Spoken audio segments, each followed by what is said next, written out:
ডিমটা ভাজছি একটুখানি হালকা ভাজছি তেলে। দেখো ডুম ডুম করে পেঁপে আর আলু কেটেছি। মেয়ে কদিন ধরে বলছে পেঁপে দিয়ে বাবা ঝোল খাবো, পেঁপে আলু দিয়ে ডিমের ঝোল। ডুম ডুম করে পেঁপে আলু কেটেছি, তেলটার মধ্যে পেঁপে আলু দিয়ে একটু ভেজে নেবো।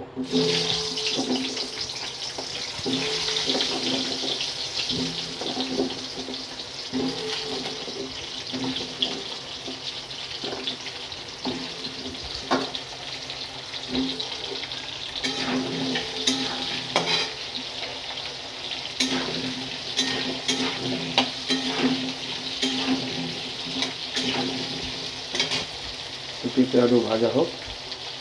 দেখো গাইস, পেঁপে আলুটা ভাজা হয়ে গেছে। পেঁপে আলু ভাজাটা হয়ে গেছে, এটাকে তুলে রাখতে হবে। এটা তুলে রাখতে হবে।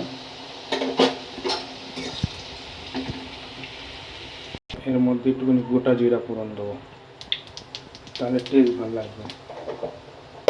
তারপরে কুচানো টমেটোটা দেবো, নাড়াচাড়া ভালো মতন করে নেব। টমেটো ভাজা ভাজা হয়ে গেলে খেতে যাবে, কালারটা ভালো লাগবে খেতে।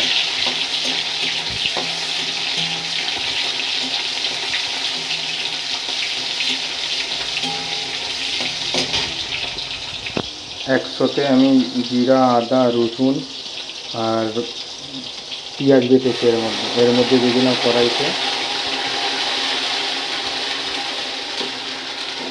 বেশি নাড়াচাড়া ভালো মতন করবো।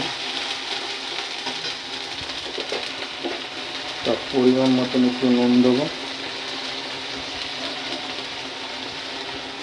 নাড়াচাড়া করবো। একটু হলুদ দেবো, হাফ চামচের মতন হলুদ।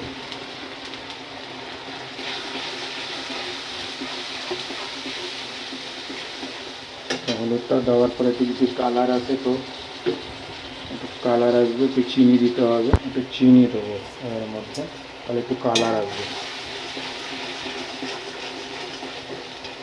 অনেক দিন মেয়ে বলছে বাবা একটু খাবো একটু খাবো, হয় না। তো পেঁপে আলু ডিম দিয়ে ঝোল ভালো লাগে খেতে, একটুখানি পাতলা পাতলা করে। ঝাল খেলে ঝাল খেতে পারো।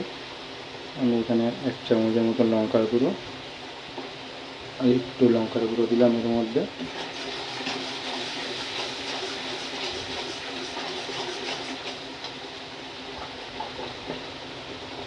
এবার যে পেঁপে আলু ভাজাটা আছে ওটা দিয়ে দেবো কষানোর মধ্যে।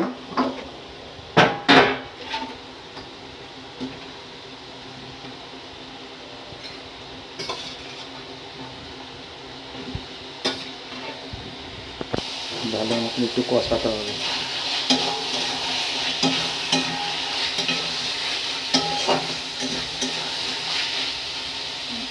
হালকা একটু জল দিলে, অল্প অল্প জল, এটাকে দিয়ে কষাতে হবে ভালো মতো জলটাকে দিয়ে। এর মধ্যে একটু জল দেবো,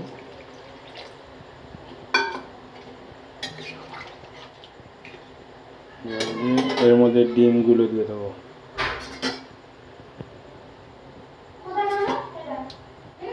আর ডিমের ঝোল ফুটছে গাইস, একটু ঢাকা দিয়ে দেবো।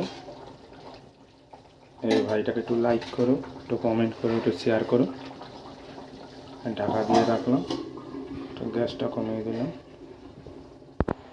ডিমের ঝোল কমপ্লিট। এই ভাইটার ভিডিও ভালো লাগলে একটু লাইক কমেন্ট একটু শেয়ার করে দাও। ভাইকে একটু সাপোর্ট করো। এই ভাইটা এই নতুন নতুন ভিডিও করছে, ভাইটা জানে না। যদি ভুল করে থাকি ক্ষমা করে দিও।